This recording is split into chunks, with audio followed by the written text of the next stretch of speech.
നമുക്ക് പെട്ടെന്ന് ഒരു ഉഴുന്നുവടയൊക്കെ കഴിക്കാൻ തോന്നുന്നുണ്ടേ നമ്മൾ ഉഴുന്നൊക്കെ കുതിർക്കാനും അരയ്ക്കാനും ഒന്നും നിൽക്കാതെ അതേ ഒരു പെർഫെക്ഷനിൽ ഒരു വട ഉണ്ടാക്കി എടുത്താൽ അത് അടിപൊളിയാവത്തില്ലേ. അപ്പം അങ്ങനത്തെ ഒരു വടയുടെ റെസിപ്പിയാണ് ഇന്ന് ഞാൻ ഇവിടെ കാണിച്ചിരിക്കുന്നത്. ഇവിടെ 2 കളറിലൊക്കെ കണ്ടിട്ടുണ്ടല്ലോ. ഇതുപോലെ 2 കളറിലൊക്കെയാണ് ഞാൻ ഉണ്ടാക്കിയിരിക്കുന്നത്. അതൊക്കെ നിങ്ങൾ ഈ ഒരു റെസിപ്പിയിൽ കാണുന്നതായിരിക്കും ഇതെങ്ങനെയാണ് എടുത്തിരിക്കുന്നത് എന്നുള്ളത്. അപ്പോൾ നമുക്ക് ഈ ഒരു വട എങ്ങനെ ഉണ്ടാക്കുന്നതെന്ന് നോക്കിയിട്ട് വരാം. ഉഴുന്നില്ലാതെ തന്നെ നമ്മുടെ ലെഫ്റ്റ് ഓവർ റൈസ് വെച്ചിട്ടുള്ള ഒരു വട ഉണ്ടാക്കാനായിട്ട് ഇതുപോൾക്ക് ഞാനൊരു 2 കപ്പ് നല്ല വെന്ത ചോറ് ഇതുപോൾക്ക് എടുത്തിട്ടുണ്ട്. ഇത് നമുക്ക് ഇതുപോൽക്കൊരു മിക്സിയിലിട്ടൊന്ന് ഗ്രൈൻഡ് ചെയ്തിങ്ങ് എടുക്കണം. അപ്പോൾ ഞാനിതൊന്ന് ഫുള്ളായിട്ടൊന്ന് ഗ്രൈൻഡ് ചെയ്തെടുത്തിട്ട് വരാം. ചോറൊക്കെ ഇതുപോൽക്ക് വെള്ളം ചേർക്കാതെ ഞാൻ ഇങ്ങനെ അരച്ചെടുത്തിട്ടുണ്ട്. ഇതിലേക്ക് ഒരു 1/2 കപ്പോളം റവയൊന്നിട്ട് കൊടുക്കണം. ഇത് വറുത്ത റവയാണ് ഉപയോഗിക്കുന്നത്. നമുക്കിനി ചേർക്കാനുള്ളത് ഒരു 1/4 കപ്പോളം അരിപ്പൊടി, വറുത്ത അരിപ്പൊടിയാണ്. ആവശ്യത്തിന് നമുക്ക് ഇതിലേക്കുള്ള ഉപ്പിട്ട് കൊടുക്കാം. ഒരു 1/2 ടീസ്പൂണോളം ഇട്ട് കൊടുക്കുന്നുണ്ട്. ഇതിലേക്ക് ഞാൻ കുറച്ച് കൊച്ചുള്ളി അരിഞ്ഞത്, ഒരു 10-20ഓളം കൊച്ചുള്ളി അരിഞ്ഞതാണ്. കൊച്ചുള്ളി അല്ലെങ്കിൽ സവാള ആണെങ്കിലും മതി.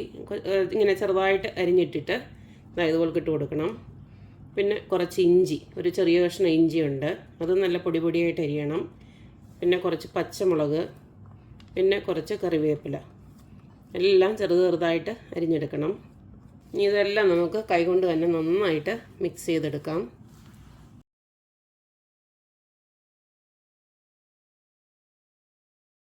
അപ്പോൾ ഇതുപോലെ ഞാനെല്ലാം നല്ലതായിട്ട് കുഴച്ച് വെച്ചിട്ടുണ്ട്. ഇൻ കേസ് നമുക്ക് വെള്ളം കൂടുതലാണെന്ന് തോന്നുവാണെങ്കിൽ നിങ്ങൾക്ക് കുറച്ച് നമ്മുടെ അരിപ്പൊടി കൂടെ ഇട്ട് കൊടുത്ത് ഒന്ന് ഇതുപോലൊക്കെ ഒന്ന് ആക്കിയെടുത്താൽ മതി. ഇനി നമുക്ക് നമ്മൾ സാധാരണ ഉഴുന്നോടെ ഉണ്ടാക്കുന്ന പോലെ തന്നെ ഇതേലെ ഇങ്ങനെ കുറേശ്ശെ എടുത്ത് വലുപ്പമൊക്കെ നിങ്ങളുടെ ഇഷ്ടത്തിനനുസരിച്ചിട്ട് അതുപോലെ തന്നെ കുറച്ച് വെള്ളം ഇതുപോലെ നല്ല വെള്ളം എടുത്ത് വെച്ചേക്കണം. അത് നമുക്ക് ഇങ്ങനെ ജസ്റ്റ് ഒന്ന് കൈയൊന്ന് മുക്കണം, അല്ലെങ്കിൽ ഇത് നമ്മൾ കൈ ഒട്ടി പിടിക്കും. എന്നിട്ട് ജസ്റ്റ് ഇങ്ങനെ അങ്ങ് ആക്കിയിട്ട് വറുത്തെടുത്താൽ മതി. ഇതുപോലെ ആക്കിയിട്ട് വറുത്തെടുത്താൽ മതി. ഇതിപ്പം ഇടുന്ന സമയത്ത് നമുക്ക് ഇതുപോലെ ആക്കി ഇട്ടാൽ മതി. ഇതിപ്പോൾ ഇങ്ങനെ ആക്കി വെക്കേണ്ട കാര്യമൊന്നുമില്ല. പിന്നെ ഇതിനകത്ത് കുരുമുളക് അടിയാൻ ഇഷ്ടമുള്ളവർക്ക് കുരുമുളകിൻ്റെ പൊടിയല്ല, ജസ്റ്റ് ഒന്ന് ക്രഷ് ചെയ്തിട്ട് വേണമെങ്കിൽ ഇട്ട് കൊടുക്കാം. എനിക്കത്ര വലിയ താല്പര്യമില്ലാത്തതുകൊണ്ട് ഞാൻ കുരുമുളക് ഇടുന്നില്ല. അപ്പോൾ ഇതുപോലെ ഒന്ന് ആക്കിയിട്ട് വറുത്തിങ്ങ് എടുത്തുവെച്ചാൽ മതി. കണ്ടോ, ഈ ഒരു വലുതായിട്ട് നമ്മൾ ഉഴുതോടെ അത്രയും പാടൊന്നുമില്ല, ഇതുപോലെ കിട്ടുകയും ചെയ്യും. അപ്പോൾ ഞാൻ ഓരോന്നായിട്ട് ഇനി വറുത്തെടുക്കാം. അപ്പം നമ്മുടെ ചോറ് വട ഉണ്ടാക്കാനായിട്ട് ഇതുപോലൊക്കെ ഒരു ചീനിച്ചട്ടി അടപ്പിലോട്ട് വെച്ച് ഞാൻ കുറച്ച് സൺഫ്ലവർ ഓയിലാണ് ഒഴിച്ചു കൊടുത്തിരിക്കുന്നത്. ഇനി നമുക്ക് ഇത് നന്നായിട്ടൊന്ന് ചൂടായി കഴിഞ്ഞാൽ മീഡിയം ഫ്ലെയിമിലിട്ടിട്ട് ഇത് വറുത്ത് കോരിയാൽ മതി, അല്ലെങ്കിൽ ഇത് പെട്ടെന്ന് കരിഞ്ഞു പോവുകയും ചെയ്യും, ഇതൊട്ട് വേഗത്തുമില്ല. അപ്പം നമുക്ക് ഒരു റെഡിയാക്കി വെച്ചിരിക്കുന്ന ഓരോന്നും ഇട്ട് കൊടുക്കാം.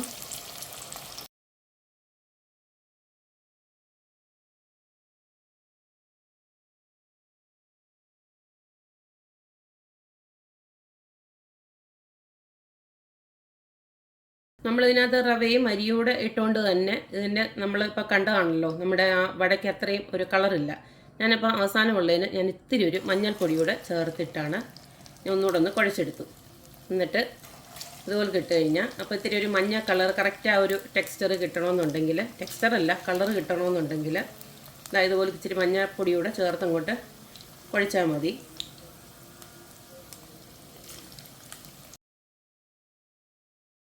അപ്പോൾ കണ്ടല്ലോ, നമുക്ക് ഉഴുന്നൊന്നും കുതിർക്കുകയും അരയ്ക്കുകയും ഒന്നും വേണ്ട.